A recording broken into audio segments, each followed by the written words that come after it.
আজকের আমি তোমাদের সময়ের মূল্য রচনাটি করাবো। তোমরা সবাই খাতা বের করে এই রচনাটি লিখতে থাকবে। আমি পয়েন্ট অনুযায়ী পর করে রচনাটি এখন লেখাবো। তোমরা সবাই খাতা ধরো। এখন ভূমিকা বলে হেডিং করো, তারপরে ইনভাইটেড দিয়ে শুরু। একটি কবিতা। শুধু অকারণ পুলকেই ক্ষণিকের গান গারে আজি প্রাণ ক্ষণিক দিনের আলোকে। দাঁড়ি ইনভাইটেড ক্লোজ, হাইপেন দিয়ে রবীন্দ্রনাথ ঠাকুর, ব্র্যাকেটে ক্ষণিকা। এরপরে ধার থেকে লেখো, এই গান হলো জীবনের অলিন্দ, ক্ষণিক সময়ের নিরিখে এর অনন্ত যাত্রা। পথিক মানুষ সময়ের সেই পথরেখা ধরেই অগ্রসর হয়। সময়ের মতো মানব জীবনে যদি অন্তহীন হতো তাহলে কোনো দুঃখই থাকতো না। সময় নিরবধি, কিন্তু মানব জীবন সংক্ষিপ্ত। এখানেই গরমিল। মানুষ চায় তার সংক্ষিপ্ত জীবনের মধ্যে বহুতর কাজের সমাপ্ত করতে, কিন্তু সময় তা মঞ্জুর করে না। কর্ম সমাপ্তির পূর্বেই তার বিদায়ের ডাক এসে পড়ে মানুষের কাছে। সময়ই তাই এক অমূল্য ধন। সময় চলিয়া যায় নদীর স্রোতের প্রায়। সময় চলিয়া যায় থেকে প্রায় পর্যন্ত দাঁড়ি দিয়ে ইনভাইটের মধ্যে রাখবে। এরপর ধার থেকে লিখবে, বাস্তবিকই নদীর স্রোতের মতো সময় ও স্থির থাকে না, তারও কারোর জন্য সে অপেক্ষা করে না। উপনিষদের মন্ত্রে তাই বলা হয়েছে বলে হাইপেন। চরণ বৈ মধুবিন্দতি চরণ সাধু মৃদুস্মরণ সূর্যস্ব স্পর্শ শ্রেমানম যৌন তন্ময়তে চরণ চরই বেতি। দাঁড়ি ইনভাইটেড ক্লোজ, ধার থেকে লিখবে, সময়ের গতি এই অনাদি অনন্তের পথের দিকে এগিয়ে চলে। দাঁড়ি। এবারে পয়েন্ট করো, সময় অনন্ত, কিন্তু জীবন সংক্ষিপ্ত। ওই পয়েন্টেই এখন লিখবে। সময়ের এই ধাবমানতার জন্যই মানব জীবন মানুষের কাছে পরম মূলধন। সময় অনন্ত, কিন্তু জীবন সীমাবদ্ধ। তার এক প্রান্তে জন্ম, অন্য প্রান্তে মৃত্যু। তাই সুইনবার্গ বলেছেন, his life is a vision or a watch between a sleep and a sleep. এই দুই প্রান্তেই দুঃখ, ঘুমের মতো অচেতন অন্ধকার, মাঝখানে শুধু একটুখানি চোখ মেলেই চাওয়াই জীবন।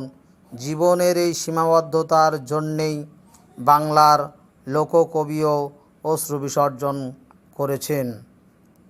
হাইপেন। এপার গঙ্গা ওপার গঙ্গা মধ্যিখানে চর, ইনভাইটের মধ্যে রেখে। এক পাড়েই জন্ম, অন্য পাড়ে মৃত্যু, মাঝখানে জেগেই ওঠা চরের মতো একটুখানি জীবন। দাঁড়ি। পরের পয়েন্ট, সময়ের ধর্ম।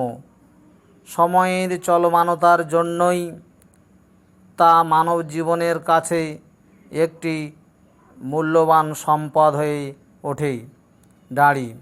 ইচ্ছামতো অর্থ ব্যয় করেও সময়ের ক্রয় করা যায় না। সময় শুধু ক্রয় ক্ষমতার ঊর্ধ্বে। পার্থিব জগতে সমস্ত কিছুই অনায়াসেই উদ্ধত অবহেলা করে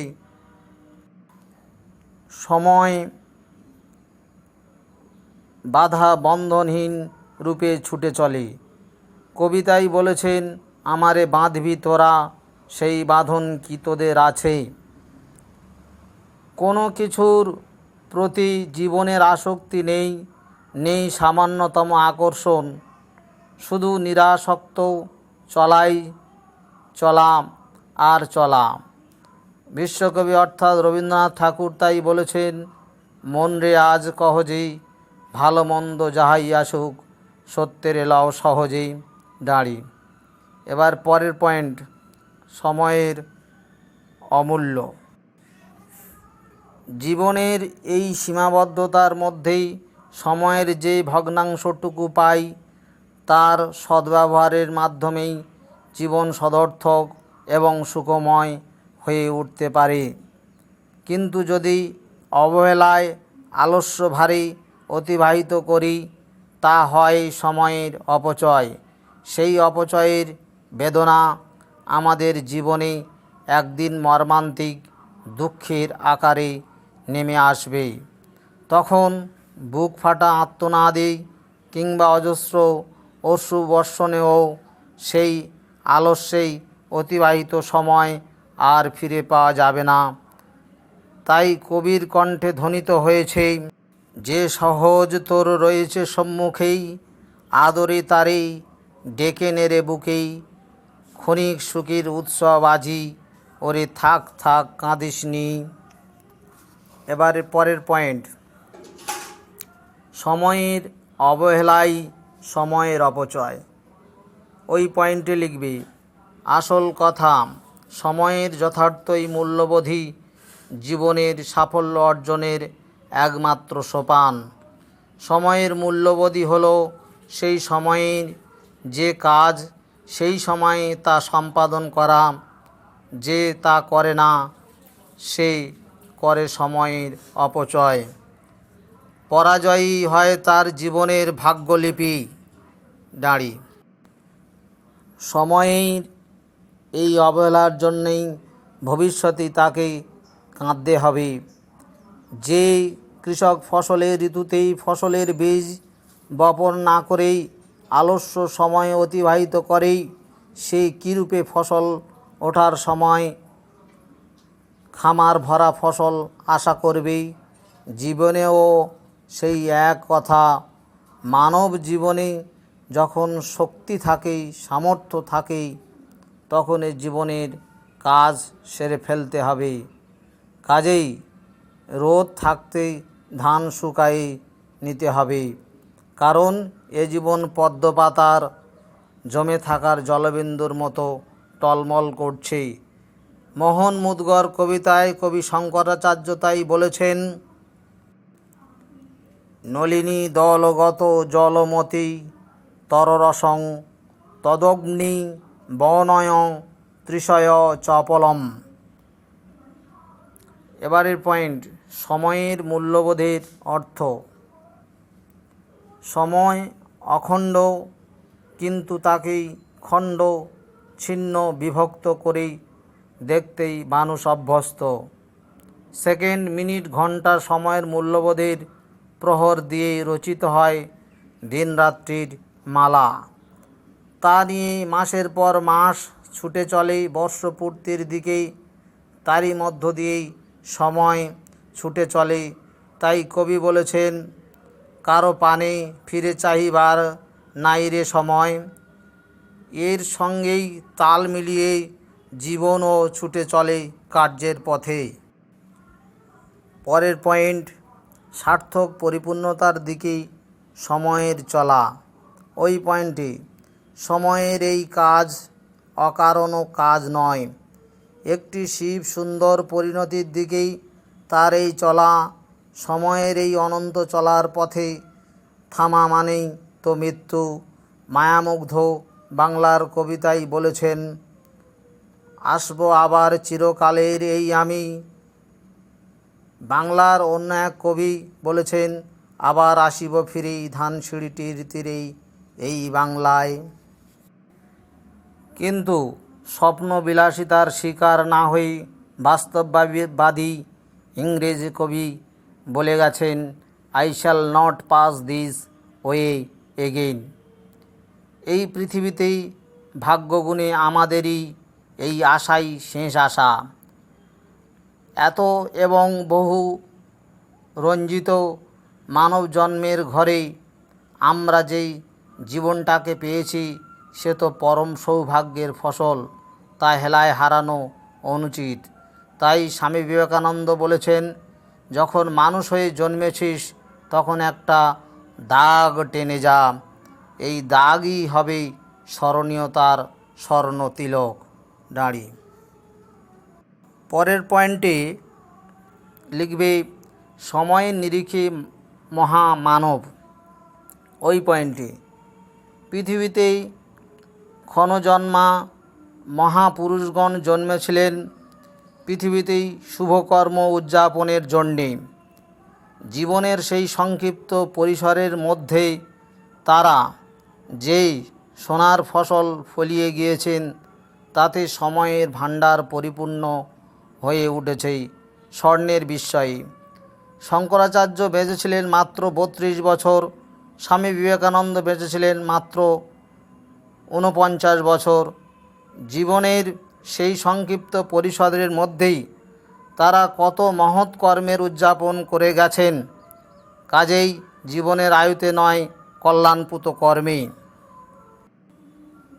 পরের পয়েন্ট সময়ের সদ্ব্যবহার।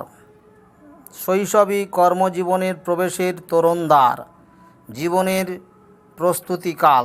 ভবিষ্যৎ কর্ম ও জীবনের সকল দায়িত্ব ভার বহনের যোগ্যতা এই সময়ে অর্জন করতে হবে।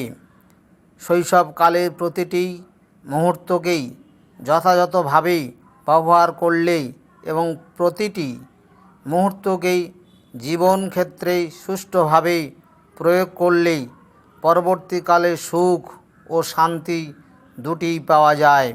শৈশবেই আমাদের উপলব্ধি করতে হবে যে সময় দুর্লভ রত্ন। এবারে উপসংহারে লিখবে, তাই সদ্ব্যবহারের নামও হলো সময়ানুবর্তিতা।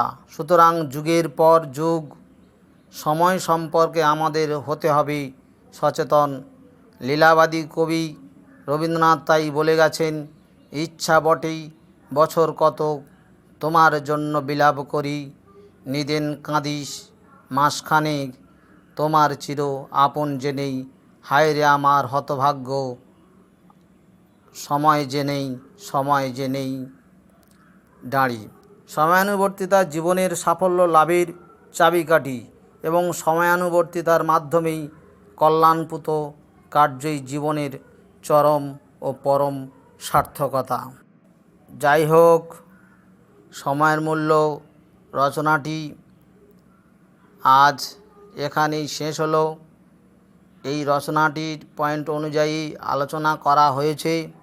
তোমরা বাড়িতে এই রচনাটি প্র্যাকটিস করে আসবে এবং এই রচনাটি পয়েন্ট অনুযায়ী প্র্যাকটিস করলে পরীক্ষার প্রস্তুতিতে বিশেষ সাফল্য আসবে এবং পরবর্তী রচনার জন্য পরের ক্লাসে আবার আলোচনা করা হবে। আজ এই পর্যন্ত ক্লাস সমাপ্ত করলাম। সকলে এখন বাড়ি যাও।